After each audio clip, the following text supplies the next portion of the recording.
भासते चित्स्वभावाय भावाय सर्वभावान्तरक्षिते सर्वभावान्तरक्षिते।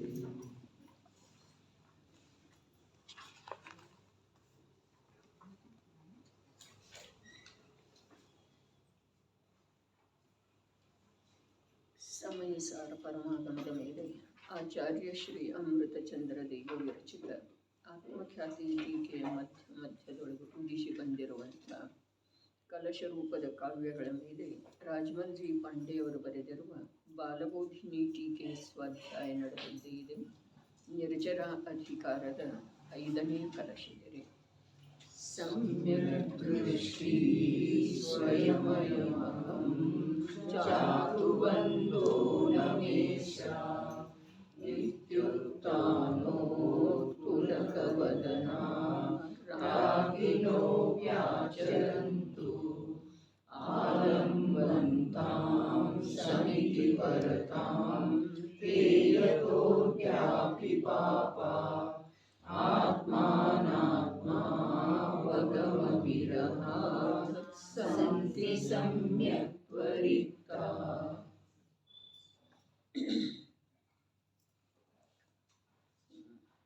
ಕೊನೆಯ ಲೈನ್. ಹೇಗಿದ್ದಾನೆ ಮಿಥ್ಯಾದೃಷ್ಟಿ ಜೀವನು? ಅಯಂ ಅಹಂ ಸ್ವಯಂ ಸಮ್ಯಕ್ ದೃಷ್ಟಿ ಜಾತು ಮೇ ಬಂಧ ನ ಸ್ಯಾತ್. ಈ ಯಾವ ನಾನಿದ್ದೇನೆ, ಸ್ವಯಂ ಸಮ್ಯಕ್ ದೃಷ್ಟಿ ಇದ್ದೇನೆ. ಆ ಕಾರಣದಿಂದ ತ್ರಿಕಾಲದಲ್ಲೂ ಅನೇಕ ಪ್ರಕಾರದ ವಿಷಯ ಸುಖವನ್ನು ಭೋಗಿಸುತ್ತಿದ್ದರೂ ನಮಗಂತೂ ಕರ್ಮದ ಬಂಧವಾಗುವುದಿಲ್ಲ. ಈ ಮಿಥ್ಯಾದೃಷ್ಟಿ ಜೀವ ಬಾಹ್ಯದೊಳಗೆ ಎಂಥದೇ ಪದಪ್ರತಿಷ್ಠೆಯಲ್ಲಿ ವಿರಾಜಮಾನ ಇದ್ರೂ ಕೂಡ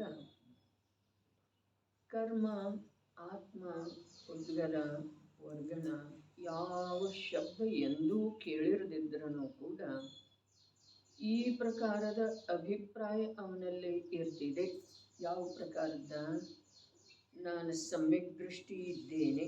ಅರೆ, ಸಮ್ಯಕ್ ದೃಷ್ಟಿ ಅನ್ನೋ ಶಬ್ದದ ಮಾತಿಲ್ರಿ. ಆದರೆ ಸಮ್ಯಕ್ ದೃಷ್ಟಿ ಅರ್ಥಾತ್ ನಾನು ನಿರಪರಾಧಿ ಇದ್ದೇನೆ, ಶುದ್ಧ ಇದ್ದೇನೆ, ನಾನು ಯಾವ ದೋಷವನ್ನೂ ಮಾಡ್ತಾ ಇಲ್ಲ. ಮೊನ್ನೆ ದಿವಸ ಹೇಳಿದ್ದಿತ್ತು,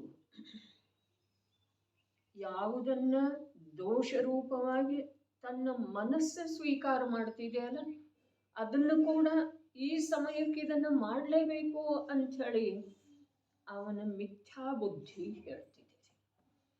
ಹೀಗಾಗಿ ಅದು ಕೊಲೆಯ ಅಪರಾಧ ಇರಬಹುದು, ಕೊಲೆಗೆ ಅನುಮೋದನೆಯ ಅಪರಾಧ ಇರಬಹುದು, ಯಾವುದೇ ದೀರ್ಘ ಇದ್ರೂ ಕೂಡ, ದೊಡ್ಡದಾದಂಥದ್ದು ಇದ್ರೂ ಕೂಡ ತನ್ನ ಮನಸ್ಸಿಗೆ ಅರೆ ಇದು ಅಪರಾಧ ಇದೆ ಅಂಥೇಳಿ ಹೇಳ್ತಾ ಇದ್ರೂ ಕೂಡ ಏನಿಲ್ಲ, ಈ ಸಮಯಕ್ಕೆ ಇದೇ ಯೋಗ್ಯಿದೆ ಅಂಥೇಳಿ ಮಿಥ್ಯಾ ಬುದ್ಧಿ ಹೇಳ್ತಿದ್ದಾರೆ.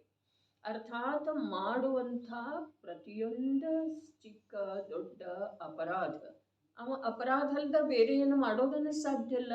ಯಾವ? ಮಿಥ್ಯಾದೃಷ್ಟಿ ಜೀವ. ಹಾಗಾದ್ರೆ ಯಾವುದೇ ಅಪರಾಧ, ಪ್ರತಿಯೊಂದು ಅಪರಾಧ ಇಲ್ಲ, ನಿರಂತರದ ಪರಿಣಾಮನ ಏನಿದೆ, ಸಮ್ಯಕ್ ದೃಷ್ಟಿ ಶಬ್ದದ ಭಾವ ಏನಿದೆಯಲ್ಲ ಅದರ ಅನುರೂಪ ಭಾವ ಧಾರಣ ಮಾಡ್ಯನ ನಾನು ನಿರ್ದೋಷ ಇದ್ದೇನೆ, ವಿಕಲ್ಪ ಇಲ್ಲ. ಆದರೆ ಅವನ ಅಭಿಪ್ರಾಯದೊಳಗಿದ್ದೇನೆ. ಮಾತು ಬಹಳ ದೊಡ್ಡದ ಇದೆ. ಈಗ ಸಾಮಾನ್ಯ ನೋಡ್ರಿ, ನೀವು ಇಂಜಿನಿಯರ್ ಓದಿದ್ದು ಇದೆ, ಸಾಕಷ್ಟು 50, 60, 70 ಅಷ್ಟು ತಗೊಂತಿರ್ಬಹುದನ್ನು ಸಂಬಳ. ಆದ್ರೆ ಇಲ್ಲಿ ಓದಲಿಕ್ಕೆ ಯಾಕೆ ಬರಲಿಲ್ಲ? ಅದು ಹೇಗಿದೆ ಹಾಗೆ ಓದಲಿಕ್ಕೆ ಯಾಕೆ ಬರಲಿಲ್ಲ? ಕನ್ನಡ ಭಾಷೆ ಅಂತೂ ಬಲ್ಲವ್ರು ಇದ್ದೀರಿ, ಅಕ್ಷರ ಜ್ಞಾನ ಇಲ್ಲ, ಹೀಗೇನು ಮಾತಿಲ್ಲ. ಆದ್ರೂ ಯಾಕೆ ಬರಲಿಲ್ಲ? ಇದಕ್ಕೆ ಕಾರಣ ಇಷ್ಟದವು. ಕಾರಣ 2. ಒಂದಂತೂ ಲೌಕಿಕದೊಳಗ ನಾನು ದೊಡ್ಡ ವ್ಯಕ್ತಿ ಅಥವಾ ಯೋಗ್ಯ ವ್ಯಕ್ತಿ ಯಾವುದೋ ಒಟ್ಟಿನಲ್ಲಿ ಹೀನತನದ ಭಾವ ಇಲ್ಲ. ಇದೆ ಅಂದರೆ ಲೌಕಿಕದೊಳಗಿಲ್ಲನಲ್ಲ, ಆ ಪ್ರಕಾರ ಬೆಳೆದದ್ದಿದೆ, ವಿದ್ಯೆ ಇದೆ, ಧನ ಇದೆ, ಏನು ಬೇಕೋ ಅದು ಇದೆ ರೀ. ಇಂದಿನ ಜಗತ್ತಿನೊಳಗ ಅಥವಾ ಅನಾದಿ ಮಿಥ್ಯಾ ದೃಷ್ಟಿ ಜೀವನಿಗೆ ಯಾವುದು ಬೇಕನ್ನಿಸ್ತಿದೆಯಲ್ಲ ಅದೆಲ್ಲ ಪರ್ಯಾಪ್ತ ಇದೆ. ಹೀಗಿರುವ ವೇಳೆದೊಳಗ ಈ ವಾಚನ ಯಾಕೆ ಸುಲಭ ಆಗಲಿಲ್ಲ ಅಂತಂದ್ರೆ, ನಾನು ಪರಿಪೂರ್ಣ ಇದ್ದೇನೆ ಅನ್ನೋದ ಆ ಕ್ಷೇತ್ರದೊಳಗ ಆ ಪ್ರಕಾರದ ಜ್ಞಾನ ಇದೆ, ಒಂದು ಮಾತು. ಎರಡನೇದ, ಈ ಕ್ಷೇತ್ರದೊಳಗ ನೋಡ್ರಿ, ಒಮ್ಮೆ ವಿಚಾರ ಮಾಡಿ ನೋಡೋದು ಸಾಮಾನ್ಯ. ಲೌಕಿಕದೊಳಗೂ ಕೂಡ ಪುಸ್ತಕೀ ಜ್ಞಾನದ ಮೂಲಕ ಯಾವ ಕ್ಷೇತ್ರದೊಳಗ ಅಧಿಕತೆಯನ್ನು ಸಾಧಿಸಿದಾರಲ್ಲ, ಉಚ್ಚತೆಯನ್ನು ಸಾಧಿಸಿದಾರಲ್ಲ, ಯಾವ ಕ್ಷೇತ್ರದೊಳಗ, ವೈದ್ಯಕೀಯ ಕ್ಷೇತ್ರ ಇರಬಹುದು ಅಥವಾ ಇವೇನೇನು ಕ್ಷೇತ್ರದವು, ವ್ಯಾಪಾರದ ಕ್ಷೇತ್ರ ಇರಬಹುದು. ಒಬ್ಬ ವ್ಯಾಪಾರಿ ವ್ಯಾಪಾರ ಮಾಡ್ತಾನೆ, ಒಬ್ಬ ಅಗ್ರಿಕಲ್ಚರ್ ಏನೋ ಅದರದ್ದೇನೋ ಒಂದು ಕೋರ್ಸ್ ಮಾಡಿದ್ದಾನೆ, ಆ ಪ್ರಕಾರದ್ದೇನೋ ಕಲ್ತಿದ್ದಾನೆ ಅಂತ ಹೇಳಿ ಇಟ್ಕೊಳ್ಳೋಣ. ಲೌಕಿಕ ವಿದ್ಯೆಗಳ ಅನೇಕ ಪ್ರಕಾರದ್ದು ಇದ್ದಾವೆ. ಯಾವ ಪುರುಷ ಯಾವ ಕ್ಷೇತ್ರದೊಳಗ ಆ ವಿದ್ಯೆಯಲ್ಲಿ ಪಾರಂಗತ ಇದ್ದಾನೋ, ಪುಸ್ತಕೀ ವಿದ್ಯೆಯಲ್ಲಿರೆ, ಅದೇ ಕ್ಷೇತ್ರದೊಳಗ ಒಬ್ಬ ಅನುಭವಿ ಪುರುಷನ ಜ್ಞಾನ ಅವನಿಗಿಂತ ಇರ್ತಿದ್ದೇನೆ. ಅದೇ ಕ್ಷೇತ್ರದೊಳಗೆ ಇವು ಓದಿದವ ಮತ್ತು ಅವ ಓದಿಲ್ಲ, ಆದ್ರೆ ಅನುಭವ ಇದೆ ರೀ. ಅಂದರೆ ಇದರ ಅರ್ಥ ಏನ? ಇದರ ಅರ್ಥ ಇಷ್ಟ ಇದೆ, ಪುಸ್ತಕೀ ಜ್ಞಾನದಿಂದ ನಿಜವಾಗಿ ಆ ಅನ್ಯ ಕ್ಷೇತ್ರದೊಳಗೂ ಕೂಡ ಯಶಸ್ಸನ್ನು ಸಾಧಿಸೋದಾಗುವುದಿಲ್ಲ. ನಿಮ್ದೆಷ್ಟು ನಿರ್ದಿಷ್ಟ ಇದೆ ಇರಲ್ಲ ಅಷ್ಟೇ ಅಂಥೇಳಿನ. ಯಾವುದಾದ ಬಂತಲ್ಲ ಕೊರೋನಾ ರೋಗ, ಅದಕ್ಕೆ ವಿಶ್ವದ ತಜ್ಞರೆಲ್ಲರೂ ಸೇರಿ ಕೂಡ ಯೋಗ್ಯ ಔಷಧಿಯನ್ನು ಕಂಡು ಹಿಡಿಯೋದು ಆಗಲಿಲ್ಲ.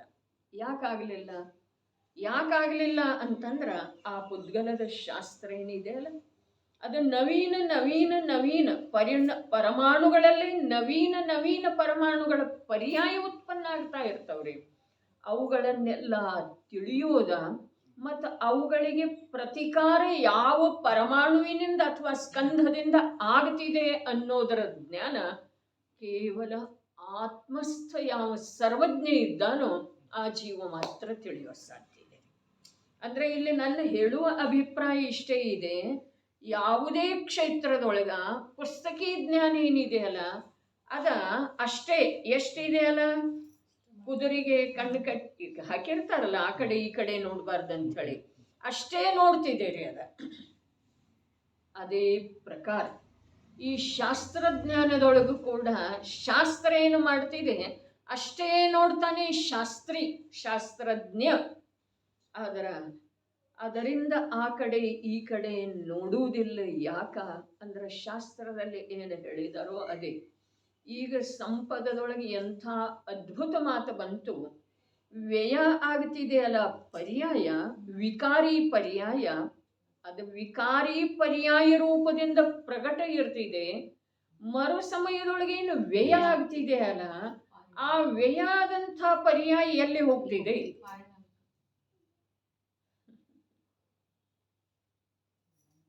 ಎಲ್ಲಿ ಹೋಗ್ತಿದೆ? ಅಲ್ಲಿ ಶಬ್ದಂತೂ ನೋಡಿದೇವ್ರಿ, ಅದಕ್ಕೆ ಕ್ಷಯೋಕ್ಷಮ ಭಾವಾಗಿ ಉಳಿಯುವುದಿಲ್ಲ. ಪಾರಿಣಾಮಿಕ ಭಾವ ರೂಪ ಅಂತ ಹೇಳ್ರಿ. ಅದಕ್ಕಿಂತ ಮೊದಲೊಂದೇ ಹೇಳಿದರ್ರಿ, ಏನ? ಪಾರಿಣಾಮಿಕ ಭಾವರೂಪ ಅರ್ಥಾತ್ ಯೋಗ್ಯತಾ ರೂಪ. ಅಂದ್ರೆ ಏನ?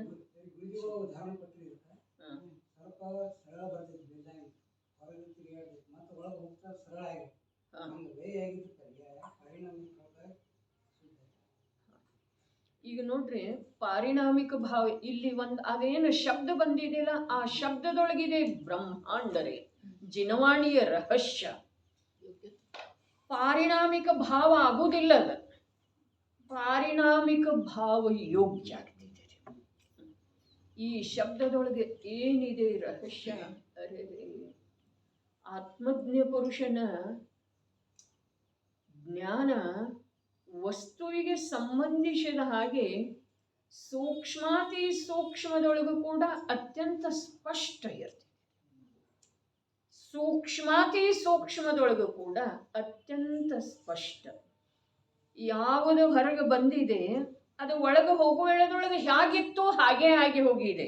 ಅಪ್ಪಾಜಿ ಹೇಳಿದ್ರು ಅದರ ಭಾವನ ಅದು ಇದೆ ನೋಡ್ರಿ. ಪಾರಿಣಾಮಿಕ ಭಾವರೂಪದ ಯಾವ ದ್ರವ್ಯ ಇದೆ ಅಥವಾ ಜೀವ ಇದ್ದಾನೆ, ಆ ಜೀವದ ನಿರಂತರ ಯಾವ ಪರ್ಯಾಯಗಳು ಉತ್ಪನ್ನ ಆಗ್ತಾ ಇದ್ದಾವೆ, ಅವಸ್ಥೆಗಳು ಉತ್ಪನ್ನ ಆಗ್ತಾ ಇದ್ದಾವೆ, ಆ ಅವಸ್ಥೆಗಳಲ್ಲೇ ತ್ರಿಕಾಲದ ಅವಸ್ಥೆಗಳಲ್ಲೇ ಪಾರಿಣಾಮಿಕದ ಯೋಗ್ಯತೆ ಇದೆ. ಯಾವುದು ಔದಯಿಕ ಆಗಿದೆಯಲ್ಲ, ಯಾವುದು ಉಪಶಮ ಆಗಿದೆಯಲ್ಲ, ಯಾವುದು ಕ್ಷಯೋಕ್ಷಮ ಇದೆಯಲ್ಲ, ಅರೆ ಯಾವುದು ಕ್ಷಾಯಿಕ ಆಗಿದೆಯಲ್ಲ. ಕ್ಷಾಯಿಕ ಭಾವ ಬೇರೆ ಇದೆ, ಪಾರಿಣಾಮಿಕ ಭಾವ ಬೇರೆ ಇದೆ. ತಿಳಿತಾ ಇದೆ ಅಂದ್ರೆ ಔದಯಿಕ ಭಾವ ಬೇರೆ ಇದೆ, ಕ್ಷಾಯಿಕ ಭಾವ ಬೇರೆ ಇದೆ. ಇದು ಒಂದು ಮಾತಾಯ್ತು. ಕರ್ಮದ ಉದಯದ ಅನುಸಾರ ಜೀವದಲ್ಲೇ ಭಾವ ಆಗೋದಾ, ಇದು ಔದಯಿಕ ಭಾವ ಇದೆ ರೀ. ಕ್ಷಾಯಿಕ ಭಾವ ಅರ್ಥಾತ್ ಕರ್ಮದ ಕ್ಷಯದ ಮೂಲಕ ಶುದ್ಧ ಭಾವ ಆಗೋದಾ, ಇದು ಒಂದು ಮಾತಾಯ್ತು. ಆದ್ರೆ ಕ್ಷಾಯಿಕ ಭಾವದೊಳಗ ಪಾರಿಣಾಮಿಕ ಭಾವ ರೂಪತೆ ಇಲ್ಲ, ಪಾರಿಣಾಮಿಕ ಭಾವದ ಯೋಗ್ಯತೆ ಇದೆ. ಬಹಳ ಆನಂದದ ವಿಷಯ. ಸ್ವಭಾವ ಭಾವ ಅಂದ್ರೆ ಅದ್ರ ಪ್ರಗಟ ಇದೆಯಲ್ಲ ಅಣ್ಣ, ಅದ ತ್ರಿಕಾಲಿ ಇದೆ, ಅದು ತ್ರಿಕಾಲಿ ಇದೆ, ಅದ ಸದೃಶ್ಯ ಇದೆ, ಏಕರೂಪ ಇದೆ, ಅದರ ಅಂಥದ್ದನೇ ಇದು ಆಗಿದೆ. ಅದರ ಹಾಗೆ ಆಗೋ ಸಾಧ್ಯ ಇಲ್ರಿ ಇದು. ಯಾಕೆ ಅಂತಂದ್ರ ಇದು ಕರ್ಮದ ಕ್ಷಯಪೂರ್ವಕ ಆಗಿದೆ. ಇದಕ್ಕೊಂದು ಅಪೇಕ್ಷೆ ಇದೆ ರೀ, ಅದು ನಿರಪೇಕ್ಷೆ ಇದೆ ರೀ. ಯಾವುದ ಪಾರಿಣಾಮಿಕ ಭಾವ ನಿರಪೇಕ್ಷೆ ಇದೆ ರೀ. ಹಾಗಾದ್ರೆ ಪಾರಿಣಾಮಿಕ ಭಾವದ ಸ್ವರೂಪ ಯಾವ ಜೀವದ ಲಕ್ಷ್ಯದೊಳಗೆ ಬಂದಿದೆಯೋ, ಪಾರಿಣಾಮಿಕ ಭಾವರೂಪದ ಅನುಭೂತಿ ಯಾವ ಜೀವನಿಗೆ ಪರ್ಯಾಯದೊಳಗ ಆಗಿ ಸಾಕ್ಷಿ ರೂಪದಿಂದ ಜ್ಞಾನ ನಾನು ಹೀಗಿದ್ದೇನೆ ಅಂಥೇಳಿ ತಿಳ್ಕೊಂಡು ಬಿಟ್ಟಿದೆ, ಶ್ರದ್ಧೆ ಮಾಡಿದೆ, ಆ ಜೀವದ ಜೀವನ ಎಷ್ಟು ಧನ್ಯ, ಎಷ್ಟು ಅಲೌಕಿಕ ಮತ್ತು ಎಷ್ಟು ಸುಂದರ, ಎಷ್ಟು ಸ್ವಾಧೀನ ಹೇಳ್ರಿ ನೋಡೋಣ. ಉದಯದ ಅನುಸಾರ ಅರೆ ಕ್ಷಾಯಿಕ ಭಾವದೊಳಗ ಅನುಭವ ಭಾವಂತೂ ಕ್ಷಾಯಿಕ ಇದೆ ರೀ ಅದ, ಆದ್ರ ಅನುಭವ ಪಾರಿಣಾಮಿಕ ರೂಪದ್ದು ಇದೆ ರೀ. ಕ್ಷಾಯಿಕ ಭಾವದೊಳಗ ಉಪಶಮ ಭಾವದೊಳಗ ಶುದ್ಧಾತ್ಮನ ಕುರಿತು ಅನುಭವ ಎಂಥದ್ದಿದೆ, ಪಾರಿಣಾಮಿಕ ರೂಪ ಇದೆ. ಪಾರಿಣಾಮಿಕ ರೂಪ ಇದೆ, ಅದರ ಜೆರಾಕ್ಸನೇ ಇದಿರ್ಲಿ, ಅದ ಮೂಲ ಪ್ರತಿ ಅಲ್ರಿ, ಅದ ಮೂಲ ಪ್ರತಿ ಇದೆ ರೀ. ಅದರ ಮೇಲೆ ಅನಂತ ಕಾಲದವರೆಗೆ ಜೆರಾಕ್ಸ್ ರೂಪದಿಂದ ಹೊರಡ್ತಾವೆ. ಅಲ್ಲಿ ಕರ್ಮದ ಸತ್ತ ಎಂದೋ ಆಗಿ ಹೋಗಿದೆ ರೀ, ಮುಗಿದು ಹೋಗಿದೆ, ಆದ್ರೂ ಅದು ಕ್ಷಾಯಿಕ ಭಾವನೆ ಇದೆ ರೀ.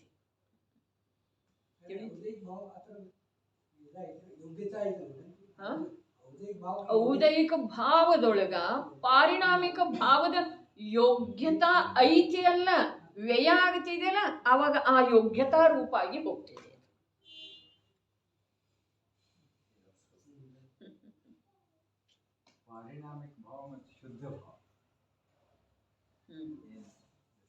ಐತಲ್ಲ, ಪಾರಿಣಾಮಿಕ ಭಾವ ಶುದ್ಧನ ಐತಿ, ಆದ್ರ ಸಮಯವರ್ತಿ ಭಾವ ಕೂಡ ಪಾರಿಣಾಮಕ್ಯದ ಆಶ್ರಯ ಮಾಡಿ ಶುದ್ಧ ಆಗ್ತಿದೆ.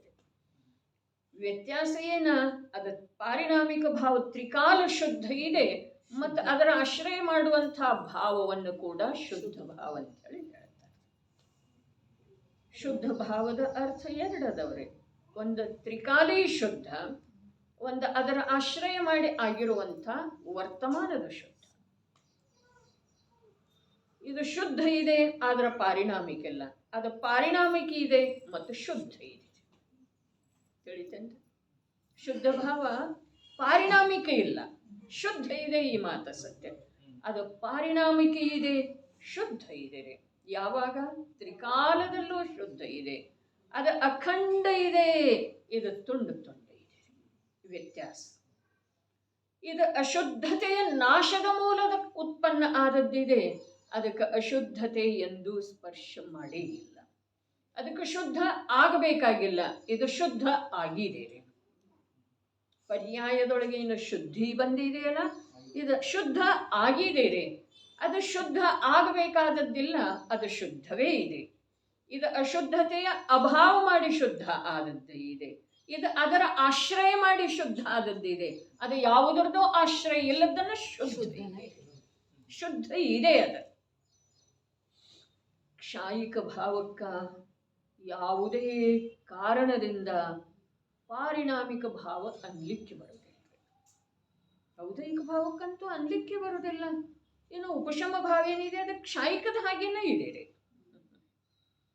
ಸತ್ತಾದ ಅವಲೋಕನೆ ಮಾಡಲಿಲ್ಲ ಕರ್ಮದ ಅಂತಂದ್ರೆ ಕ್ಷಾಯಿಕದ ಹಾಗೇನೆ ಇದೆ. ಅದು ಕರ್ಮದ ಕ್ಷಯಪೂರ್ವಕ ಇದೆ, ಇದು ಕರ್ಮವನ್ನು ಉಪಶಮಿಷ ಆದಂತೆ ಇದೆ. ಅದರ ಸಲುವಾಗಿ 4 ಭಾವ ಏನದವಲ್ಲ, ಆ 4 ಭಾವ ಯಾವುದೇ ಕಾರಣದಿಂದ ಯಾವುದೇ ರೂಪದಿಂದ ಪಾರಿಣಾಮಿಕ ಭಾವದ ಸರಿಸಾಟಿ ಆಗೋ ಸಾಧ್ಯ ಇಲ್ಲ, ಅದರ ಸಮಕಕ್ಷದೊಳಗೆ ನಿಲ್ಲೋ ಸಾಧ್ಯ ಇಲ್ಲ. ತಂದೆ ತಂದೆನೇ, ಮಗ ಮಗನೇ. ಇದು ತಿಳಿಲಿಕ್ಕೆ ಬೇಕು. ಅನುಭೂತಿಯಿಂದ ನಿಜವಾಗಿ ದ್ರವ್ಯದ ಎಲ್ಲ ಪ್ರದೇಶದೊಳಗೆ ಶಾಂತಿಯ ಸಂವೇದನ ಆಗ್ತಿದೆ. ಈಗ ಇದು ಬೇರೆ ವಿಷಯ ಬಂತಾರೆ. ಅನುಭೂತಿ ಅರ್ಥಾತ್ ಪರ್ಯಾಯದೊಳಗನ ಅನುಭವ ಶಕ್ತಿ ಇದೆಯಲ್ಲ, ದ್ರವ್ಯದೊಳಗೆ ಅನುಭೂತಿಯ ಶಕ್ತಿ ಇಲ್ಲ. ಪರ್ಯಾಯಕ್ಕನ ಇರೋದ ಅನುಭವನ ಶಕ್ತಿ, ವೇದನ್ ಶಕ್ತಿ. ಆ ವೇದನ್ ಯಾವ ಒಂದು ಪರ್ಯಾಯದೊಳಗ ಸ್ವಭಾವದ ವೇದನ್ ಮಾಡ್ತಿದೆ ಅಲ್ಲ, ಅದರಿಂದ ಆತ್ಮನ ಸರ್ವ ಪ್ರದೇಶದೊಳಗ ಶಾಂತಿಯ ಪ್ರಸಾರ ಆಗ್ತಿದೆ, ಆನಂದದ ಅನುಭೂತಿ ಆಗ್ತಿದೆ, ಆನಂದದ ಅಲೆ ಹರಡುತ್ತಿದೆ ರೀ. ಆದರೆ ಆ ಆನಂದದ ಅನುಭವ ಯಾವ ಪರ್ಯಾಯ ಮಾಡಿದೆಯಲ್ಲ, ಆ ಪರ್ಯಾಯಕ್ಕ ಆ ಆನಂದದ ಅಧಿಪತಿ ಯಾವ ಇದ್ದಾನೆ ಅವನ ಸಮಕಕ್ಷದೊಳಗೆ ಸ್ಥಾನ ಇಲ್ರಿ. ತಿಳಿತೇನ್ರಿ? ಆ ಅನುಭೂತಿಯ ಪರ್ಯಾಯದಿಂದ ಅವನ ಸರ್ವ ಪ್ರದೇಶದೊಳಗೆ ಶಾಂತಿ ಆದಂತಿದೆ ರೀ. ಆದ್ರೂ ಕೂಡ ಅವನ ಹಾಗೆ ಇದು ಇಲ್ಲ, ಆಗೋ ಸಾಧ್ಯ ಇಲ್ಲ. ಇದಕ್ಕ ಸತಿ ಅನ್ನೋದ, ಅದಕ್ಕೆ ತ್ರಿಲೋಕಾಧಿಪತಿ, ತ್ರಿಕಾಲ ಏಕರೂಪ ಪತಿಯ ಸ್ಥಾನದೊಳಗೆ. ಅರೇ ಪತಿಗಿಂತ ಅಧಿಕ ವಿದ್ಯಾವಂತೆ ಇದ್ರೂ ಕೂಡ ಆ ಪತ್ನಿಗಿಂತ ಪತಿ ಕಮ್ಮಿ ಕಲ್ತವ ಇದ್ರೂ ಕೂಡ ಪತಿಯ ಸ್ಥಾನವನ್ನ ಅವಳು ಯಾವಾಗೂ ತಗೊಳ್ಳೋ ಸಾಧ್ಯ. ಇಲ್ಲಿ ಪರ್ಯಾಯ ಅರ್ಥಾತ್ ಪತ್ನಿಯ ಸ್ಥಾನ ಇದೆ. ಅವಳಿಂದ ಅವನ ಜೀವನ ಸುಖಮಯ ಆಗ್ತಿದೆ, ಈ ಮಾತು ಸತ್ಯ. ಅದಕ್ಕೆ ನೋಡ್ರಿ, ಲೋಕದೊಳಗೆ ಕೂಡ ಆ ವಸ್ತು ವ್ಯವಸ್ಥೆಯನ್ನು ದಿಗ್ದರ್ಶಿಸುವಂಥ ಉದಾಹರಣೆಗಳು ತುಂಬಿದ್ದಾವೆ. ಆ ವಸ್ತು ಸ್ವರೂಪದ ಸ್ವೀಕಾರ ಯಾರು ಮಾಡಿದಾರೋ, ತಿಳ್ಕೊಂಡಿದಾರ ಯಾರ, ಅವರಿಗೆ ಈ ವಿಶ್ವದ ಯಾವ ಉದಾಹರಣೆಯೊಳಗ ಯಾವುದರ ಸ್ಥಾನ ಎಷ್ಟಿದೆ ಅನ್ನೋದು ಸರಿಯಾಗಿ ಗೊತ್ತಿರ್ತದೆ. ಸರಿಯಾಗಿ ಮಾತೆ ಮಾತೇರಿ, ಪುತ್ರ ಪುತ್ರನರೇ. ಅವ ಬೇಕಾದಷ್ಟು ದೊಡ್ಡವಾಗಿರಲಿ, ಆದ್ರೆ ಅವನಿಗೆ ಜನ್ಮ ಕೊಟ್ಟಿರುವಂಥ ಮಾತೆ ಅದಳಲ್ಲ, ಅವಳ ಸ್ಥಾನ ಬಹಳ ಉಚಿತ. ಜನ್ಮ ಕೊಟ್ಟಿರುವಂಥ ಪಿತ ಅದನಲ್ಲ, ಆಶ್ರಯದ ಅದನಲ್ಲ, ಅವನ ಸ್ಥಾನ ಬಹಳ ದೊಡ್ಡದಿದೆ. ಪರ್ಯಾಯದೊಳಗ ಅನುಭೂತಿ ಆಯಿತು, ಪರ್ಯಾಯ ಸ್ವಯಂ ಪುರುಷಾರ್ಥ ಮಾಡಿತು. ಒಂದೊಂದು ದೃಷ್ಟಿಕೋನದಿಂದ ವಿಚಾರ ಮಾಡಿದರೆ ಪರ್ಯಾಯ ಪುತ್ರ ಇದೆ, ಪರ್ಯಾಯ ಪತ್ನಿ ಇದೆ, ಪರ್ಯಾಯ ಸರ್ವಸ್ವ ಇದೆ. ಆದ್ರೆ ಆ ಆತ್ಮರಾಜನ ಸಮಕಕ್ಷದೊಳಗೆ ಯಾವುದೂ ಬರುವುದಿಲ್ಲ. ಅದರ ಸಲುವಾಗಿ ಕ್ಷಾಯಿಕ ಭಾವದ್ದು ಕೂಡ ಮಹಿಮೆ ಸಾಧಕ ಜೀವದ ದೃಷ್ಟಿಯೊಳಗೆ ಇರುವುದಿಲ್ಲ. ಕ್ಷಾಯಿಕ ಭಾವ ಏನಿದೆ, ಒಂದು ಸಮಯದ್ದು ಇದೆ. ಅರೆ ಸಮಯದ ಅಪೇಕ್ಷೆಯನ್ನ ಮಾಡುವಂಥ ಸಾಧಕ ಅಲ್ಲವೇ ಅಲ್ರಿ. ಸಮಯದ ಅಪೇಕ್ಷೆ, ಸಮಯದ ಪರ್ಯಾಯ. ಅವನನ್ನ ಪಜ್ಜಯ ಮೂಢನ ಅಂತಾರೋ, ಅವನನ್ನ ಮಿಥ್ಯಾದೃಷ್ಟಿನ ಅಂತಾರೋ. ಹಾಗಾದ್ರೆ ಇಲ್ಲಿ ಯಾವ ಚರ್ಚೆ ನಡೆದಿದೆಯಲ್ಲ ಬಹಳ ಉಚ್ಚ ಕೊಟ್ಟಿದ್ದ. ಏನ? ನಾನು ಈ ಯಾವ ನಾನಿದ್ದೇನೆ. ಎಂಥ ಅದ್ಭುತ ಮಾತರಿ. ಈ ಯಾವ ನಾನಿದ್ದೇನೆ ಏನಿದೆ ವಿಜಯ್ ಭಾಯಿ ಅದರೊಳಗ? ಈ ಯಾವ ನಾನಿದ್ದೇನೆ, ನಾನ್ ಇಂಜಿನಿಯರ್ ಅಂತ ಹೇಳಿ ತಿಳ್ಕೊಳ್ಳೋದು, ತಿಳ್ಕೊಂಡೇ ಇದ್ದಾವ್ರಿ. ಅಭಿಪ್ರಾಯದೊಳಗೆ ತುಂಬಿದ್ದೇ ಇದೆ. ನಾನು ಭರತ ಖೋತ್, ನಾನು ಬ್ರಹ್ಮಾನಂದ ನಿಲಜಿಗೆ, ನಾನು ಚಂದ್ರಕಾಂತ ಚಿಟ್ಟೆ. ಇದೇನು ಅಭಿಪ್ರಾಯದೊಳಗಿದೆಯಲ್ಲ, ಆ ನಾನು ಸಮ್ಯಕ್ ದೃಷ್ಟಿ ಅಂತ ಹೇಳಿ ತಿಳಿದಿದಂತೆ. ಈ ನಾನು ಅಂದ್ರೆ ಆತ್ಮ ದ್ರವ್ಯದ ಹತ್ರ ಹೋಗಿ ಈ ನಾನು ಅಂತ ಹೇಳಿ ತಿಳಿಲಿಲ್ಲ. ಹಾಗೆ ತಿಳಿತಿದ್ದ ಅಂದ್ರೆ ಅವನು ಮಿಥ್ಯಾದೃಷ್ಟಿ ಇರ್ತಿರ್ಲಿಲ್ಲ. ಅದಕ್ಕೆ ಇಲ್ಲಿ ಮಿಥ್ಯಾದೃಷ್ಟಿ ಶಬ್ದ, ಮಿಥ್ಯಾದೃಷ್ಟಿ ಹೇಗಿದ್ದಾನು ಕೇಳಿದ್ರೆ ಅದಕ್ಕೆ ಅಯಂ ಅಹಂ ಅಂಥೇಳಿ ಹೇಳಿದ್ರಲ್ಲ. ಈ ಯಾವ ನಾನಿದ್ದೇನೆ, ಈ ಯಾವ ನಾನಿದ್ದೇನೆ ನಿರಂತರ ಅನುಭವದಲ್ಲಿ ಬರ್ತಾ ಇದೆ. ಇದೆಲ್ಲ ನಿರಂತರ ನನ್ನನ್ನ ನಾನು ಯಾವ ರೂಪದಿಂದ ಸ್ವೀಕಾರ ಮಾಡಿದ್ದೇನಲ್ಲ, ಆ ನಾನು ನಿರ್ದೋಷ ಇದ್ದೇನಂತ ಹೇಳಿ ತಿಳಿತಾನೋ ಅವು ಮಿಥ್ಯಾದೃಷ್ಟಿ.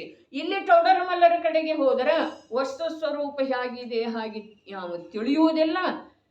ಯಾವ ವಸ್ತುವಿನ ಸ್ವರೂಪವನ್ನು ಹೇಗೆ ತಿಳಿದಿದನೋ ಹಾಗೆ ವಸ್ತು ಸ್ವರೂಪ ಇರುವುದಿಲ್ಲ. ಅವನೇ ಮಿಥ್ಯಾದೃಷ್ಟಿ. ಅದ ವಸ್ತು ಯಾವುದು? ನಿಜ ವಸ್ತು. ಈ ಯಾವ ನಾನಿದ್ದೇನೆ, ನಾನು ಈಗ ನನ್ನ ಅನುಭವದೊಳಗೆ ನಾನು ಅಂಥೇಳಿ ಯಾವುದರದ ಅನುಭೂತಿ ಆಗ್ತಾ ಇದೆಯಲ್ಲ, ಅದು ಕ್ಷಣ ಕ್ಷಣಕ್ಕೆ ಯಾವುದೇ ರೂಪದ್ದು ಇರಲಿ. ತಂದೆ ಎದುರಿಗೆ ಹೋದ ನಂತರ ಪುತ್ರನ ರೂಪದೊಳಗ, ಪುತ್ರನ ಎದುರಿಗೆ ಹೋದ ನಂತರ ತಂದೆಯ ರೂಪದೊಳಗ, ಪತ್ನಿ ಎದುರಿಗೆ ಹೋದ ನಂತರ ಪತಿಯ ರೂಪದೊಳಗ, ನೌಕರನ ಎದುರಿಗೆ ಹೋದ ನಂತರ ಮಾಲೀಕನ ರೂಪದಿಂದ ಯಾವ ಯಾವ ಅನುಭವ ಮಾಡ್ತೇನಲ್ಲ ನಿರಂತರ, ಈ ಯಾವ ನಾನಿದ್ದೇನೆ, ಇಂಥ ಯಾವ ನಾನಿದ್ದೇನೆ, ಹಾಗೆ ನನ್ನ ವಾಸ್ತವಿಕ ಸ್ವರೂಪ ಇಲ್ಲ. ನನ್ನ ವಾಸ್ತವಿಕ ಸ್ವರೂಪ ಹೇಗಿದೆ ಹಾಗೆ ನನ್ನ ಮನ್ನಿಸ್ತಾ ಇಲ್ಲ ಅಂಥೇಳಿ ನಾನು ಮಿಥ್ಯಾದೃಷ್ಟಿ. ಮನ್ನಿಸ್ತಾನೇ ಇಲ್ಲ. ಡ್ಯಾಡಿ ಹತ್ರ ಹೋದ್ರೆ ಮಗಳಾಗಿ ಕಾಣಿಸ್ತೆ, ಹಾಗೆ ನಟಿಸೋದಿಲ್ಲ, ಹಾಗೆ ಸ್ವಾಭಾವಿಕವಾಗಿ ಪ್ರವೃತ್ತಿ ಆಗ್ತಿದ್ದಾರೆ. ನಟನೆಯ ಮಾತಿಲ್ಲ. ಅರೆ ನಿನ್ನೆ ಬಂದದ್ದೆತ್ತಲ್ಲ ವಾಸ್ತವಿಕರೇ, ವಾಸ್ತವಿಕ. ನಮಗ ಪ್ರತಿಯೊಂದರೊಳಗ ನಮಗದ ಮಾತಿಲ್ಲ. ಪ್ರತಿಯೊಂದು ಜೀವದ ಪ್ರತಿ ಸಮಯದ ಪರ್ಯಾಯ. ನಾಟಿಕೆಯೇ ಏನಿಲ್ಲ. ಸಮ್ಯಕ್ ದೃಷ್ಟಿ ಇದ್ದನೂ ನಾಟಿಕೆಯೇ ಇಲ್ಲ, ಮಿಥ್ಯಾ ದೃಷ್ಟಿ ಇದ್ದನೂ ನಾಟಿಕೆಯೇ ಇಲ್ಲ. ಅವ ಅದರಲ್ಲೇ ಒಂದಾಗಿ ಹೋಗಿದ್ದಾನೆ. ಅವ ಅದರಿಂದ ಭಿನ್ನ ಸ್ವಭಾವದಲ್ಲೇ ದೃಷ್ಟಿ ಅವನು ಒಂದಾಗಿ ಹೋದದ್ದಿದೆ. ಸಮ್ಯಕ್ ದೃಷ್ಟಿ. ಮಿಥ್ಯಾ ದೃಷ್ಟಿ ಯಾವ ರೂಪದಿಂದ ಪರಿಣಮನ ಮಾಡ್ತಾ ಇದ್ದಾನಲ್ಲ ಅದರಲ್ಲೇ ಸಂಪೂರ್ಣ ತನ್ಮಯದಂತೆ. ಅರೆ ಈಗ ತನ್ಮಯದ ಬಗ್ಗೆ ಕೂಡ ಬಂತರೆ ಸಂಪದದೊಳಗ, ಸಂಪದದೊಳಗೆ ಎಷ್ಟು ವಿಷಯ ರಾಶಿ ರಾಶಿಯಾಗಿ ಬರ್ತಾ ಇದ್ದೆ. ಅರೆ ಕಾಣಿಕೆಯ ರೂಪದಿಂದ ನಮಗೆ ಲಭಿಸಿದ್ದೆ ಇದೆ. ಸಮಯ ಸಾರ ಯಾರ ಜೀವನದೊಳಗೆ ಬಂತಲ್ಲ, ನಿಜವಾಗಿ ಅವರ ಬುದ್ಧಿಯೊಳಗ ನಿಜವಾಗಿನ ಏನ ಬರ್ತಿದೆ ಅಂದ್ರೆ ಪರುಷಮನೀತನ ಪ್ರಾಪ್ತ ಆಗ್ತಿದೆ. ಪರುಷಮನೀತನ ಅವರ ಬುದ್ಧಿ. ಅರೆ ಯಾವುದು ಇದೆಯಲ್ಲ ಅದನ್ನ ಚಿನ್ಮಯವಾಗಿನ ನೋಡ್ತಾನ್ರಿ. ಚಿನ್ಮಯ ಚಿನ್ನಮಯ. ಚಿನ್ಮಯ ಅಂದ್ರೆ ಚೈತನ್ಯಮಯ ಅಂತ ಹೇಳಿನೂ ತಿಳಿಬಹುದು. ಚಿನ್ಮಯ ಅಂತಂದ್ರೆ ಚಿನ್ನ ಯಾವ ಪ್ರಕಾರ ಪರಿಶುದ್ಧ ಇರ್ತಿದೆಯಲ್ಲ ಹಾಗೆ ಅಂತ ಹೇಳಿನೂ ತಿಳಿಬಹುದು. ಏನು ಬಂತು ಸಂಪದದೊಳಗ?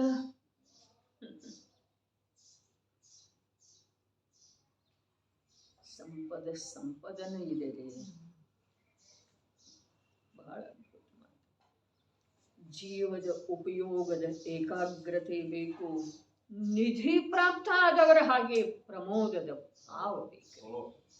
ಸುಮ್ಮನೆ ಕೃತ್ರಿಮ ಅಥವಾ ನಾಟಕೀಯವಾಗಿ ಕೂತರ ಆಗುವುದಿಲ್ಲ. ಎಲ್ಲವನ್ನೂ ಮರೆತು ಅರೆ ತೀರ್ಥಂಕರರ ಸಮವಸರಣದೊಳಗೆ ಯಾವ ಮಾತು ನಡೀತಿತ್ತೋ ಅದೇ ಮಾತು ಈ ಸಮಯ ಸಾರದೊಳಗಿದೆ. ಬೇರೆ ಇಲ್ಲ. ಜನರಂಜನೆಯ ಮಾತೆಲ್ಲ, ಮನರಂಜನೆಯ ಮಾತೆಲ್ಲ, ಸಂಸಾರ ವೃದ್ಧಿಯ ಮಾತೆಲ್ಲ, ಶುಭ ಭಾವದ ಪರಿಪೋಷಣೆ ಮಾಡುವ ಮಾತಿಲ್ಲ, ಮಿಥ್ಯಾತ್ವದ ನಾಶ ಮಾಡುವ ದ್ವೇಷ ಬುದ್ಧಿಯ ಮಾತಿಲ್ಲ. ಸಮಯ ಸಾರ ಇದೆ. ಅದಕ್ಕೆ ಸಂಪದ ಅಂತ ಹೇಳಿದ್ದೆ ಇದೆ. ಸಮಯ ಸಾರದ ವೈಭವ, ಅರೆ ನಿಜಾತ್ಮನ ವೈಭವ, ನನ್ನ ವೈಭವ ಎಲ್ಲಿದೆ? ನಾನು ವಾಸ್ತವಿಕವಾಗಿ ನನ್ನ ಸ್ವರೂಪವನ್ನು ಮರೆತು ಹೋಗಿ ಎಲ್ಲಿ ಪರಭಾವದೊಳಗ, ಅರೆ ವಿಭಾವ, ಉತ್ಪಾದ ರೂಪದ ಭಾವ, ವ್ಯಯ ರೂಪದ ಭಾವ. ಯಾಕೆ ಹೇಳಿಲ್ಲ ನೀವ? ಏನು ನಮಗೀಗ ವಿಷಯ ಬರ್ತಾ ಇದೆ ಅಲ್ಲೇದ ತಾದಾತ್ಮ್ಯತೆಯನ್ನು ಯಾಕೆ ಹೇಳಲಿಲ್ಲ?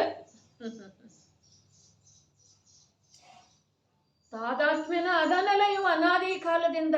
ಶಿಷ್ಯನ ಪ್ರಶ್ನೆ ಅಯೋಗ್ಯ ಇಲ್ರೇ, ಆ ಶಿಷ್ಯನ ಪ್ರಶ್ನೆ ತಿಳಿದೇ ಇರುವಂತ ನಮ್ದು ಅಯೋಗ್ಯತೆ ಇದೆ. ಗಾಥೆ ಬರೋಕ್ಕಿಂತ ಮುಂಚೆ ಉತ್ಥಾನಿಕೆ ಏನು ಹೇಳಿದರು, ಅದನ್ನ ಯಾಕೆ ತಾದಾತ್ಮ್ಯ ಹೇಳಲಿಲ್ಲ? ವರ್ಣಾದಿಯನ್ನು ಮತ್ತು ರಾಗಾದಿಯನ್ನು ಎರಡೂ ಇದೆರಿಪ್ಪ. ತಾದಾತ್ಮ್ಯ ಯಾಕೆ ಹೇಳಲಿಲ್ಲ?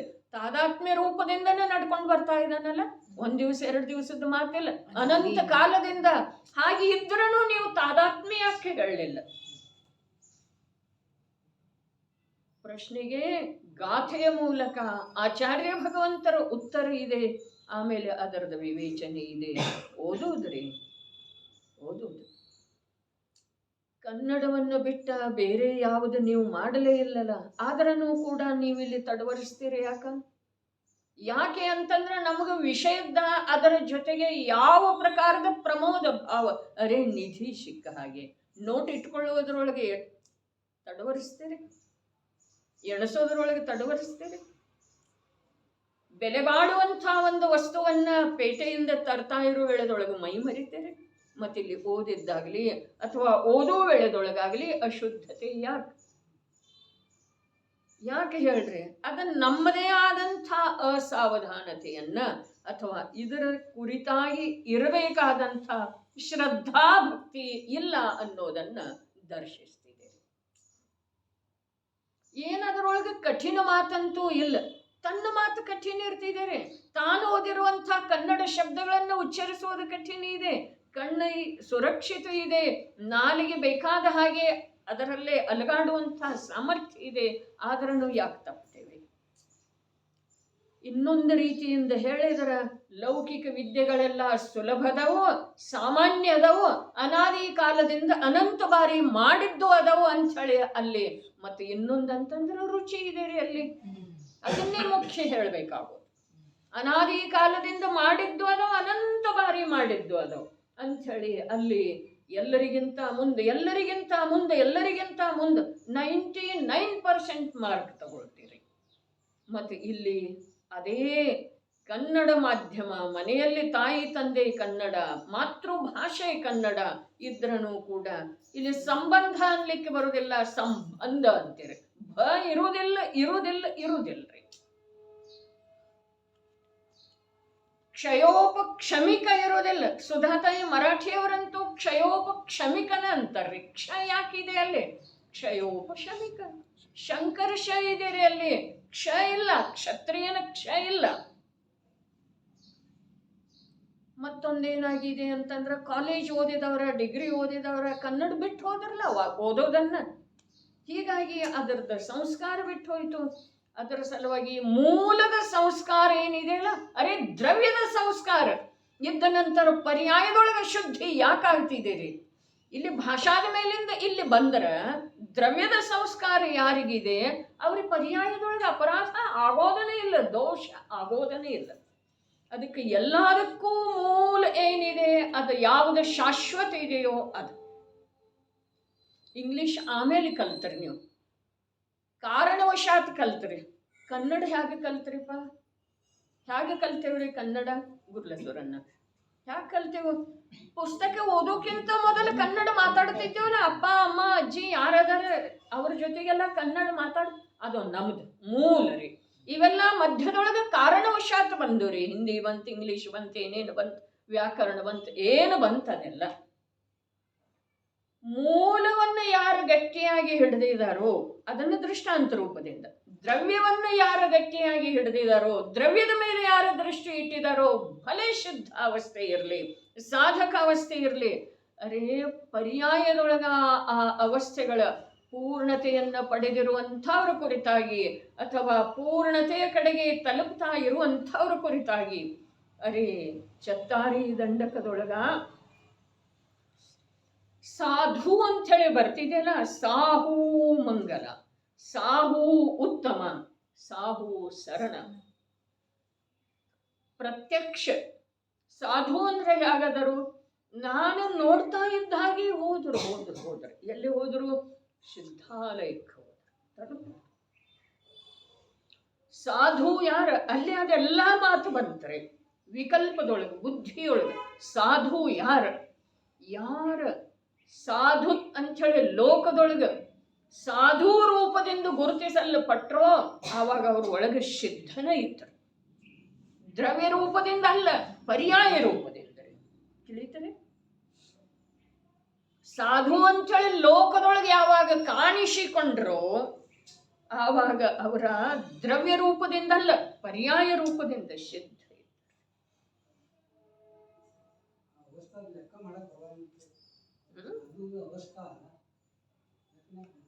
ಆ ಪ್ರಕಾರದ ಭಾವ ಸಮ್ಯಕ್ ದೃಷ್ಟಿ ಧರ್ಮಾತ್ಮನಿಗೆ ಬರ್ತಿದೆ. ಆ ಸಾಧುವಿನ ಕುರಿತು ಪ್ರಮೋದದ ಭಾವ, ಬಹುಮಾನದ ಭಾವ, ಸಿದ್ಧನ ಕುರಿತಾಗಿ ಬಹುಮಾನದ ಭಾವ, ಸರ್ವೋತ್ಕೃಷ್ಟ ಬಹುಮಾನದ ಭಾವ ಬರ್ತಿದೆ. ಈ ಮಾತು ಸತ್ಯ ಇದ್ರೂ ಕೂಡ ಅವನ ಶ್ರದ್ಧಾ ಜ್ಞಾನ, ಯಾವ ಸಮ್ಯಕ್ ಜ್ಞಾನ ಇದೆಯೋ, ಚಾರಿತ್ರದೊಳಗ ಬಹುಮಾನ ಬರ್ತಿದೆ. ಆದರೆ ಸಮ್ಯಕ್ ಜ್ಞಾನದೊಳಗ ಆ ಪಾರಿಣಾಮಿಕ ಭಾವಸ್ವರೂಪ ನಿಜ ಧ್ರುವ ದ್ರವ್ಯದನ ಮೂಲದನ ಮಹಿಮಾ ಇದೆ ಅಂಥೇಳಿನ ಸಮ್ಯಕ್ ದೃಷ್ಟಿ ಜೀವ ಕ್ರಮದಿಂದ ಸಾಧನೆ ಮಾಡ್ತಾ ಮಾಡ್ತಾ ಸಾಧ್ಯದ ಸಿದ್ಧಿ ಅರ್ಥಾತ್ ಸಿದ್ಧಾವಸ್ಥೆಯನ್ನು ಪ್ರಾಪ್ತ ಮಾಡ. ಚಾರಿತ್ರದೊಳಗ ಯಾವ ಅಶಕ್ತತೆ ಇದೆಯಲ್ಲ, ಸ್ವಲ್ಪ ಲಕ್ಷ್ಯಕ್ಕೆ ಕೇಳೋದು. ಚಾರಿತ್ರದೊಳಗೆ ಯಾವ ಅಶಕ್ತತೆ, ದುರ್ಬಲತೆ ಇದೆಯಲ್ಲ, ಅಲ್ಲಿ ಆ ಸಾಧಕಂದ, ಆ ಸಾಧುಂದ, ಆ ಸಿದ್ಧಂದ ಮಹಿಮಾ ಬಹುಮಾನ ಬರ್ತಿದೆ ರೀ. ಆದ್ರ ಅವನ ಸಮ್ಯಕ್ ಜ್ಞಾನದೊಳಗ ಆ ಧ್ರುವ ದ್ರವ್ಯ ಮೂಲದನ ಮಹಿಮಾ ಇದೆ. ಮೂಲದ ತಾನೋ ಅದ ಪರ್ಯಾಯ ಇದೆ. ಅಲ್ಲಿ ಇದೆ ಅಲ್ಲ, ಯಾವುದರ ಮಹಿಮೆ ಬರ್ತಾ ಇದೆ ಅದರ ಪರ್ಯಾಯ ಇದೆ. ಆದ್ರೆ ಅದರ ಮಹಿಮೆ ಕೂಡ ನಿಜವಾಗಿ ಮೂಲ ಯಾವ ತಿಳಿದಿದ್ದಾನೋ ಅವನಿಗೆ ಭರವಸೆ. ಪರ್ಯಾಯದಿಂದ ಪರ್ಯಾಯದ ಮಹಿಮೆ ಬಂದ್ರೆ ಏನೂ ಉಪಯೋಗ ಇಲ್ರಿ. ಪರದ ಆಧಾರದಿಂದ, ಆಗಮದ ವಚನದಿಂದ ಪರದ ಆ ಪರ್ಯಾಯದ ಸಿದ್ಧಾವಸ್ಥೆಯ ಮಹಿಮೆ ಬಂದ್ರೆ ಏನೂ ಉಪಯೋಗ ಇಲ್ಲ. ಇನ್ನು ವಿಕಲ್ಪದಿಂದ ಮಹಿಮಾ ಬಂತು ಅಂತಂದ್ರ, ಒಂದು ವೇಳೆ ಅದ ನಿರ್ವಿಕಲ್ಪದ ಕಡೆಗೆ ತಲುಪಿತು. ಅರೆ ವಿಕಲ್ಪ ಇರೋದನ್ನ ಯಾವುದರ ಸಲುವಾಗಿ? ನಿರ್ವಿಕಲ್ಪ ವಸ್ತುವಿನ ಪ್ರಾಪ್ತಿಯ ಸಲುವಾಗಿ. ಶುದ್ಧಾತ್ಮನಿಗೆ ಸಂಬಂಧಿಸಿದ ಹಾಗೆ ಶುದ್ಧಾತ್ಮನನ್ನ ಸಾಧಿಸಿದವರ ಮತ್ತು ಸಾಧಿಸ್ತಾ ಇರುವವರ ಕುರಿತಾಗಿ ಯಾವ ಯಾವ ವಿಕಲ್ಪಾತ್ಮಕವಾಗಿ ಮಹಿಮೆ ಬಹುಮಾನ ಬರ್ತಿದೆಯೋ, ಆ ವಿಕಲ್ಪಾತ್ಮಕವಾಗಿ ಬರುವಂಥ ಮಹಿಮೆ ಬಹುಮಾನ ನಿರ್ವಿಕಲ್ಪದ ಸಲುವಾಗಿನ ಇರ್ತಿದೆ. ಅದು ಆಗಲಿಲ್ಲ ಅಂತಂದ್ರೆ ಇದನ್ನು ವ್ಯವಹಾರ ಕೂಡ ಅನ್ಲಿಕ್ಕೆ ಬರುವುದಿಲ್ಲ. ನಿನ್ನೆ ಬಂದದ್ದು ಇತ್ತು ಕಥನ. ಅರೇ ಅದರದ ಅಡಿ ಟಿಪ್ಪಣಿದ ಚರ್ಚೆ ಮಾಡಲಿಕ್ಕೆ ನಮ್ಮಲ್ಲೇ ಬಹಳ ಯೋಗ್ಯತೆ ಬೇಕು. ಹಾಗಾದ್ರೆ ಅಡಿ ಟಿಪ್ಪಣಿ ಯಾರು ಭಾಷಾವಚನಿಕಾರ ಬರೆದಿದಾರಲ್ಲ, ಅದರದೇ ಅರ್ಥ ಮಾಡಬೇಕಾದ್ರೆ ಯೋಗ್ಯತೆ ಬೇಕಂದ ಮೇಲೆ ಆಚಾರ್ಯ ದೇವರ ಪದಪುಂಜದ ಅರ್ಥ ಮಾಡಬೇಕಾದ್ರೆ ಯಾವ ಪ್ರಕಾರದ ಸಾಮರ್ಥ್ಯ ಬೇಕು? ಅರೇ ಯಾವ ಪ್ರಕಾರದಂತಂದ್ರೆ ಇದಕ್ಕೆ ಇಷ್ಟ ಅಭ್ಯಾಸ ಮಾಡಬೇಕು ಈಗ ಮಾತಿಲ್ಲ. ಧ್ರುವ ದ್ರವ್ಯದ ಕುರಿತಾಗಿ ಒಲುಮೆ ಬೇಕು. ಆ ಧ್ರುವ ದ್ರವ್ಯದ ಪ್ರಾಪ್ತಿಯ ಸಲುವಾಗಿ, ಅದರ ಪ್ರತ್ಯಕ್ಷ ಅನುಭೂತಿಯ ಸಲುವಾಗಿ ಅಂತರ್ಮುಖ ಪ್ರಯಾಸ, ಉದ್ಯಮ ನಿರಂತರ ಬೇಕ್ರಿ. ಒಂದು ಸಮಯ ಕೂಡ ಆ ಅಂತರ್ಮುಖ ಪ್ರಯತ್ನದಿಂದ ಒಂದು ಸಮಯ ಕೂಡ ಪ್ರಮಾದಿಯಾಗಬಾರ್ದು. ಆವಾಗ ಆ ಆಚಾರ್ಯ ಭಗವಂತರ ಪದಪುಂಜಿದ್ದನು ಮಹಿಮೆ ಬರ್ತಿದೆ. ಮತ್ತು ಸರ್ವಜ್ಞ ಪ್ರಭುವಿನ ನಿರಕ್ಷರ ರೂಪದ ದಿವ್ಯ ಧ್ವನಿದ್ದು ಕೂಡ ವಾಸ್ತವಿಕವಾಗಿ ತಿಳಿದು ಬರುವಂಥ ಯೋಗ್ಯತೆ. ನೋಡ್ರಿ, ನಾವೇನು ಹುಚ್ಚಾಟ ಮಾಡ್ತಾ ಇದ್ದೇವೆ ಅದರಿಂದ ಏನೂ ಆಗುವುದಿಲ್ಲ. ಒಂದು ಸ್ಪಷ್ಟ ಮಾತು ಹೇಳಬೇಕಾದ್ರೆ ಪುಣ್ಯ ಕೂಡ ಆಗುವುದಿಲ್ಲ. ಪುಣ್ಯ ಯಾವುದಕ್ಕಂತಾರ, ಯಾವುದ ಆತ್ಮನನ್ನ ಉತ್ತರೋತ್ತರ ಪವಿತ್ರತೆಯ ಕಡೆ ತಗೊಂಡು ಹೋಗ್ತಿದೆ ಅದು ಪುಣ್ಯ ಇದೆ ರೀ. ಪುಣ್ಯ ಕೂಡ ಆಗೋದಿಲ್ಲ. ವಾಸ್ತವಿಕ ನಮ್ಮ ಈ ನಡೆಸ್ತಾ ಇದ್ದೇವಲ್ಲ ಇದೆಲ್ಲ ಉದ್ಯಮ ಹುಚ್ಚಾಟ ಇದರಿಂದ. ಈಗ ಅಲ್ಲಿ ಸಂಪದದೊಳಗೆ ಬಂತು, ಎಲ್ಲಿ ಯಾವುದನ್ನ ಯಾವ ಅಪೇಕ್ಷೆಯಿಂದ ಹೇಳಿದ್ದಾರೆ ಅಲ್ಲಿ ಅದನ್ನ ಹಾಗೇ ತಿಳಿಬೇಕಾಗೋದು. ಅಲ್ಲಿ ಯಾವುದೇ ಪ್ರಕಾರದ ಹೆಚ್ಚು ಕಡಿಮೆ ನಡೆಯುವುದಿಲ್ರಿ. ಯಾಗ ನಡೀಲಿಕ್ಕೆ ಸಾಧ್ಯ ಇದೆ ಹೇಳ್ರಿ ನೋಡೋದು. ಹಾಗಾದರೆ ಎಲ್ಲಿ ಯಾವುದನ್ನ ಯಾವ ಅಪೇಕ್ಷೆಯಿಂದ ಹೇಳಿದ್ದಾರೆ ಅದು ತಿಳಿಬೇಕಾದ್ರೆ ಸಮರ್ಪಣ ರೂಪದಿಂದ ಅಧ್ಯಯನ ಬೇಕು, ಅಭ್ಯಾಸ ಬೇಕು. ಜಿನಾಗಮದ್ದ ಸಮರ್ಪಣೆ ಯಾವುದಕ್ಕ? ಸಮರ್ಪಣೆ ಜಿನಾಗಮಕ್ಕೋ ಅಥವಾ ತನ್ನ ಕಲ್ಯಾಣದ ಮಾರ್ಗದ ಸಲುವಾಗಿ ವರ್ತಮಾನವನ್ನ ಅಲಕ್ಷ್ಯ ಮಾಡುವ ಮಾತಿದೆ.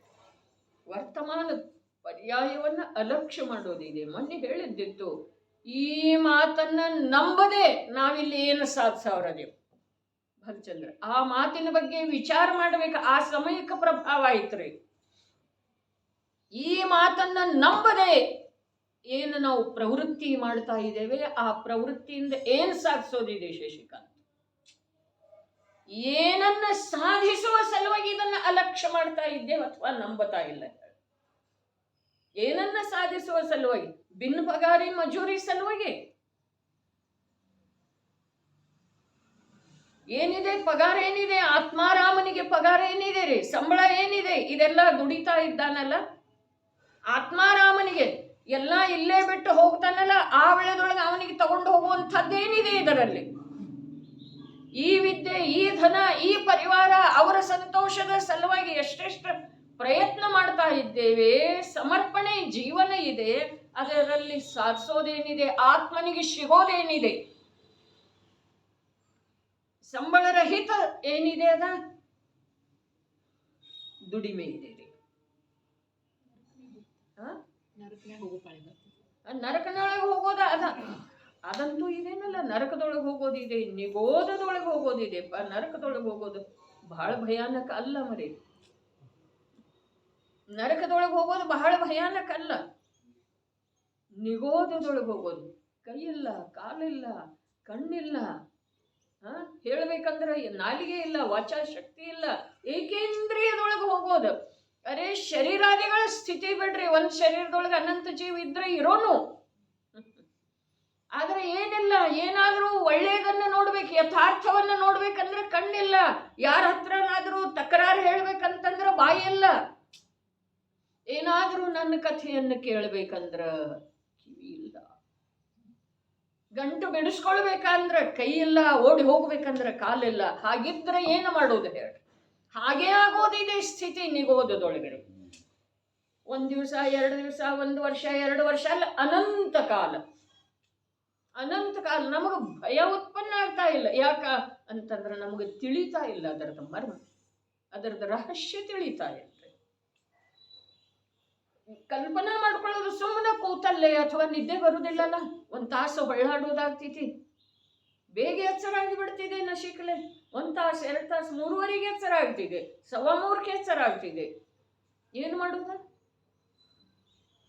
ವಿಚಾರ ಮಾಡೋದ? 2 ಕೈ ಇಲ್ಲಾದ್ರೆ ನಾನು ಎಷ್ಟು ಪರಾಧೀನ ಆಗ್ಬಹುದು? ಕಾಲಿಲ್ಲಾದ್ರೆ ನನ್ನ ಗತಿ ಏನಾಗ್ಬಹುದು? ಕಣ್ಣಿಲ್ಲದವ್ರ ದಶೆ ಏನಿದೆ? ಕಿವಿ ಕಮ್ಮಿ ಕೇಳಿಸ್ತವೆ ಅಥವಾ ಸರ್ವಥಾ ಕೇಳಿಸೋದಿಲ್ಲ. ಅವ್ರದ್ದು ತಪ್ಪು ಕಲ್ಪನೆ ಎಷ್ಟಾಗ್ತವೆ?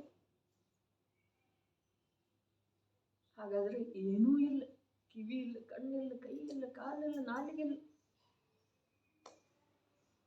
ಒಂದೊಂದು ವಿಷಯದ ತಗೊಂಡು 4 ದಿವಸಗಟ್ಲೆ ಅಂದ್ರಿ, ಗಂಟೆಗಟ್ಲೆ ಅಂದ್ರಿ ವಿಚಾರ ಮಾಡಿದ ನಂತರ ಒಂದು ವೇಳೆ ನಮಗೆ ವಾಸ್ತವಿಕ ಸ್ವರೂಪ ತಿಳಿದು ಬರೋ ಸಾಧ್ಯ ಇದೆ ರೀ.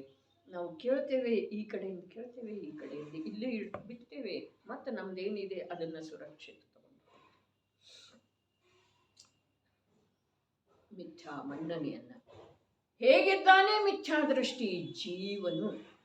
ಇಲ್ಲಿ ಕೂಡ ಜೀವಂದಿದರೆ ಮನುಷ್ಯಂದಿಲ್ಲ.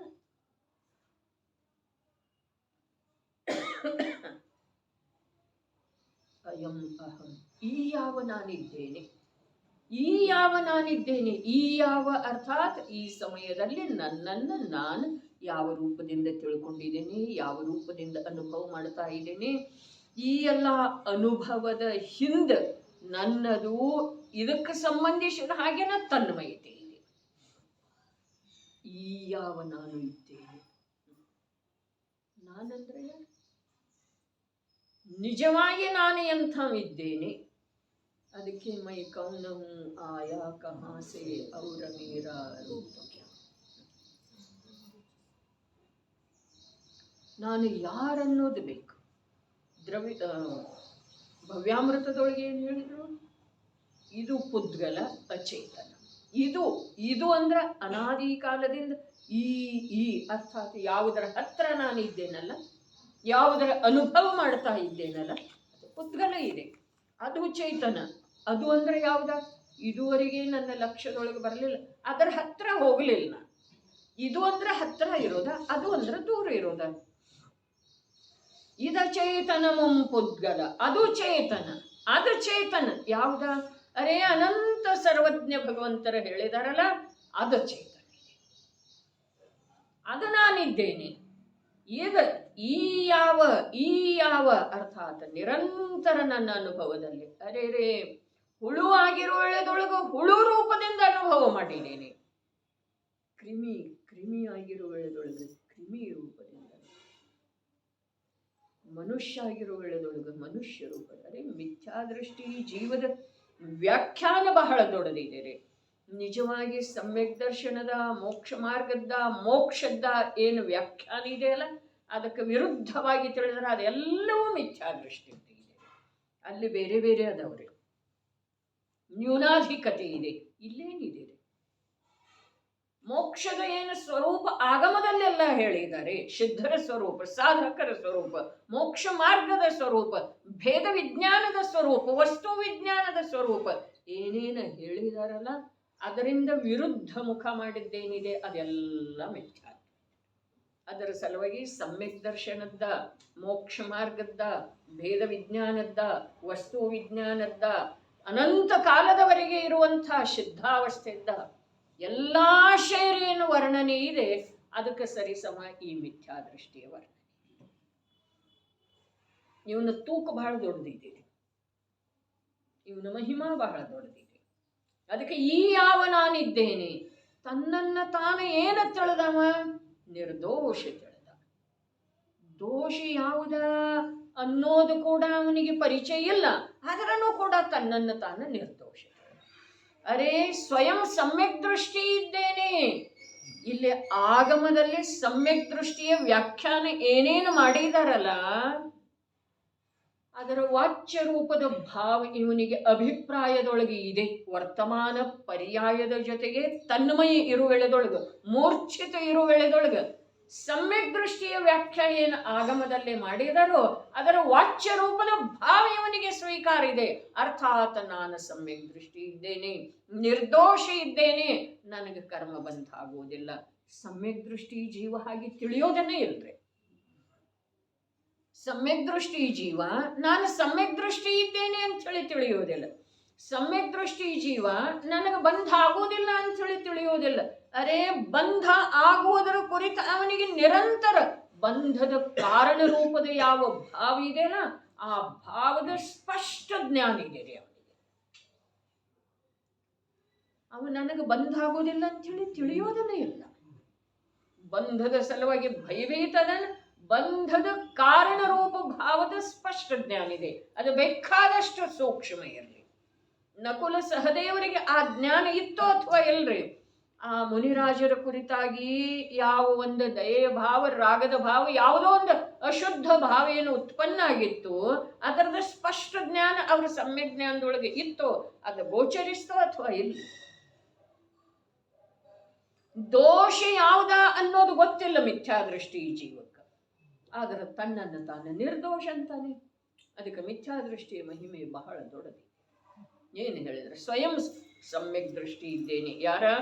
ಈ ಯಾವ ನಾನಿದ್ದೇನೆ, ಈ ಯಾವ ನಾನಿದ್ದೇನೆ ಸ್ವಯಂ ಸಮ್ಯಕ್ ದೃಷ್ಟಿ ಇದ್ದೇನೆ. ಆ ಕಾರಣದಿಂದ ತ್ರಿಕಾಲದಲ್ಲೂ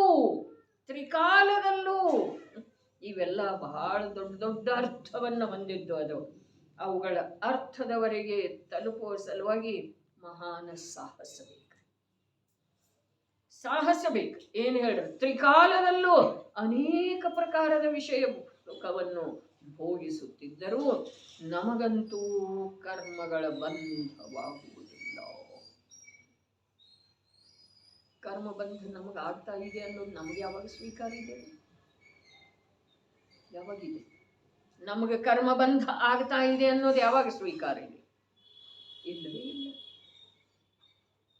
ವಿಕಲ್ಪ ಇಲ್ಲ, ಜ್ಞಾನ ಇಲ್ಲ. ಕರ್ಮದ ಕಾರಣ ನನ್ನಲ್ಲೇ ಇದೆ ಅನ್ನೋದು ಕಂಡ್ರನ ಸ್ವೀಕಾರ ಇರೋದಿಲ್ಲ. ಕರ್ಮದ ಕಾರಣ ಅರೆ ಕರ್ಮ ಅಂದ್ರೆ ಏನು ಅನ್ನೋದರೆ ಎಲ್ಲಿ ಗೊತ್ತಿದೆ? ಆಗಮದಲ್ಲಿ ಏನೋ ವ್ಯಾಖ್ಯಾ ಓದಿದೆವು, ಜ್ಞಾನ ವರ್ಣ ದರ್ಶನ ವರ್ಣ ಹೆಸರು ಓದಿದೆವು, ಅವುಗಳದ ಪರಿಭಾಷಾ ಓದಿದೆವು. ಆದ್ರೆ ನನಗ ಆ ಪ್ರಕಾರದ ಕರ್ಮದ ಬಂಧ ಆಗ್ತಾ ಇದೆ ಅನ್ನೋದ ನಮ್ಮ ಬುದ್ಧಿಯೊಳಗನೂ ಇಲ್ಲ,